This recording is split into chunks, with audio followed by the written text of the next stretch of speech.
What up? We are back in the garage, OEM+ Garage YouTube channel, and in today's video, we're going to talk about the build overview, cost, and everything for this 2006 997 C2S. Gotten a lot of comments asking how much it costs, how much a build breakdown, what it would possibly cost to get it to this space, and what all I've done. So that's what we're going to talk about. I wrote down all of pretty much everything, and we'll just go through and chit chat about it. So put my coffee down. If you haven't done so already, don't forget to like, comment, subscribe, mainly subscribe, and keep running these numbers up.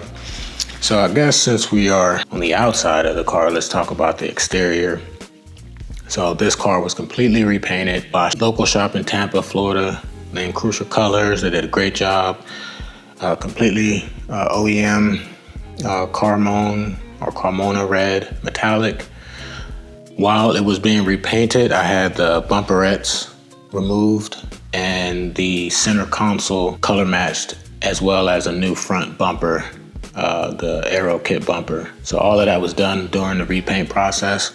So all of that was about $9,000. Be moving on, continue with the exterior. We got Morimoto taillights, Morimoto headlights. We got Morimoto's LED markers. So the LED markers were about $70. The Morimoto taillights and headlights were a sponsorship, so I got those for about $1,500. And then we got the LED fog lights. I got it from Amazon. They were like $50. All right. So what else? That's pretty much it for the exterior. These little black stone guards, they're $100 or $180, I think, from Porsche. So little stuff like that.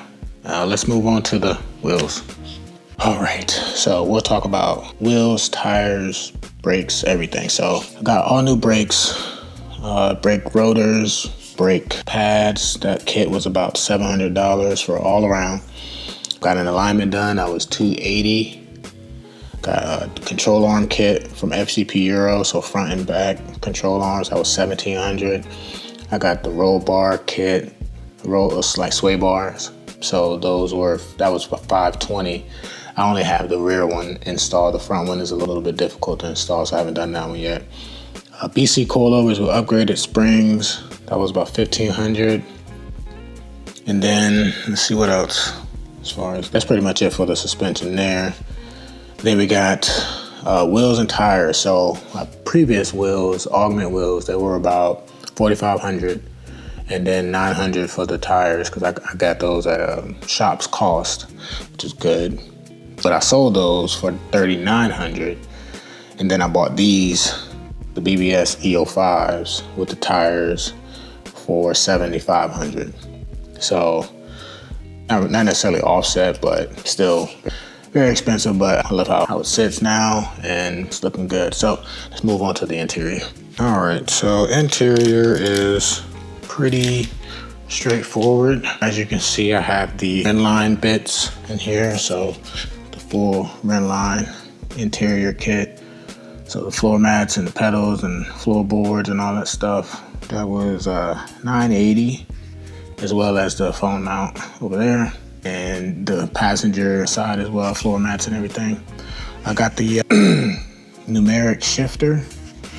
So that was $650, because they were actually local in Tampa. So if you go to their shop, you can just pay cash, and it's a little bit cheaper, save on taxes. Then I got the head unit. That was about $400. Again, the center console was done during the exterior paint, so I'm not gonna add that cost in there because it's not really much of a difference. Moving back here, got the Titan roll bar. That was about $1,800 in the Thundercloud finish.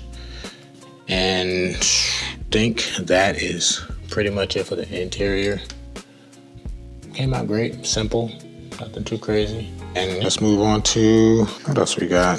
Pretty much it. I think the only thing extra here would be the FI exhaust, which you guys seen. I'm just put that on. That was $3,800. Sounds great. It's one of my favorite mods.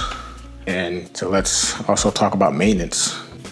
All right, so let's talk about maintenance. Maintenance wise, you do your oil changes and stuff like that. I'm not gonna add that up because I've done maybe 2 or 3 on this car since I've had it. Other maintenance items, big maintenance items, spark plugs and plugs. That was $260. Drive belt kit that you guys saw that I did that was $490. The starter and the cable that you guys saw I did was $648. Brake booster line, that was $177.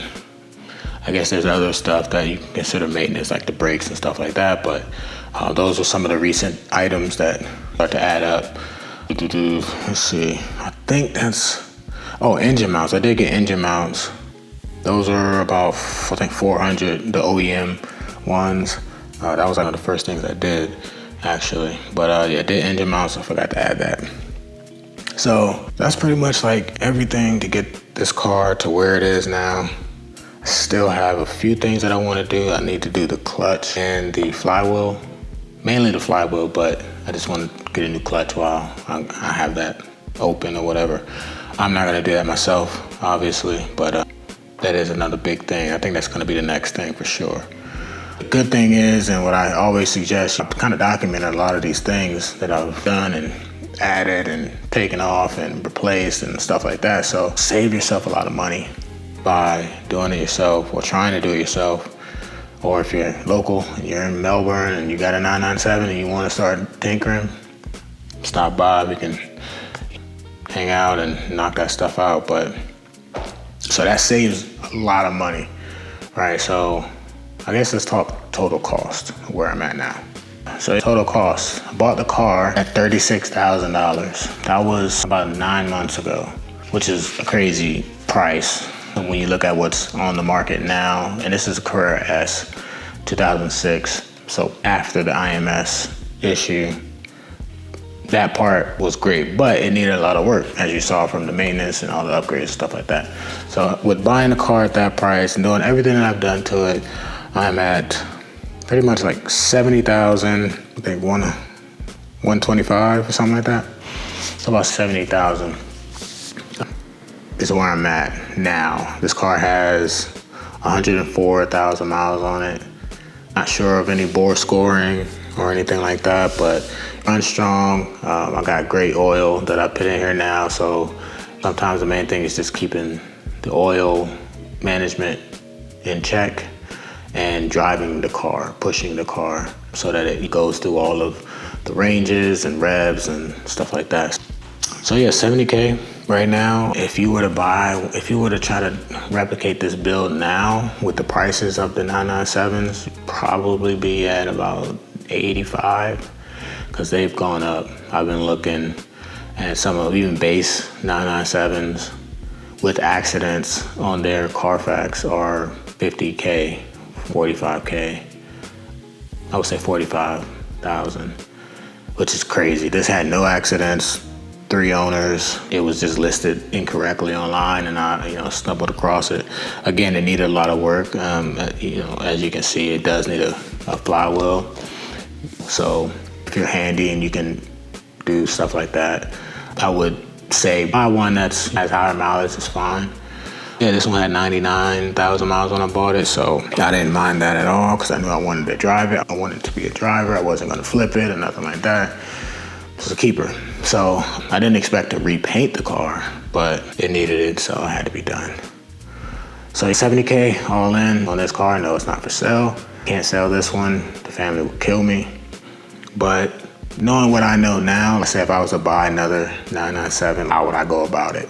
I would, if I get a Carrera S, some of the things that I would like done and redone, so wheels, exhaust, I had 2 exhaust systems, so I would just skip straight to the FI exhaust. So if you want something more tame, I would do the Fister muffler and keep the stock X pipe. So maybe something like a cruiser type of build. I would do that. Definitely knock out the control arms and suspension if it hasn't been done, because that changed the car completely, especially higher mileage cars. Anything over 80,000, just 80,000 miles, knock that stuff out because it's necessary, especially the top mounts for the struts and everything. Ball joints they're just like flat. So just switch all of that. Wheels, I would I would have waited and just paid for the perfect wheels that I wanted. Even though I did like the other ones, I thought they were pretty awesome, but I guess I just grew and changed my mind or whatever. But other than that, I think I did a good job with where it's at, being methodical, thinking through things, not just throwing money at it and seeing what sticks. Oh, I would have done a different roll cage. Same thing from Titan, but the one that mounts to the strut tower as opposed to this one because the angle isn't like how I like it. I would have wanted it to be that way. I think it looks a lot better. I might redo that. I might get another one later. It's kind of like last throwaway money type of thing. But that's one thing that I would have done different. But if I was buying another one now, I would look for well-documented, driven ones, maybe a 2006 and above, so 2006, 7, and 8. If it's a 997.1, I wouldn't get too wrapped up into bore scoring. Do the starter video, so have whoever send a video of how it starts, because that is a laborious job, and if you're not inclined to do it, it probably will cost you over $1,000 with parts just to get that starter and the cable replaced. So that's one thing, and I think a car that's been driven, I don't really care about owners and stuff like that as long as it's just been driven. This car is about 20 years old now, so of course, it might have 4 or 5 owners. That's pretty normal. This one, like I said, I'm the 4th owner, so yeah, that's pretty solid. But that's what I would look for, and who knows, I might try to find one and do another build, something a little bit different. But they're my favorite. I love the 997s. They're probably my favorite of all the generations of Porsches. I wish I could get a GT3 without selling my kidney. But that's pretty much it for today's video. Hope you guys enjoyed it. If you got any questions, put it down in the comments. I will answer. I talk to everybody in the comments, even the people that throw shade or whatever. So comment, subscribe, do all the fun stuff. Again, $70,000 was all in for this car, and no regrets. No regrets. Catch you guys on the next one. Keep being great. Peace.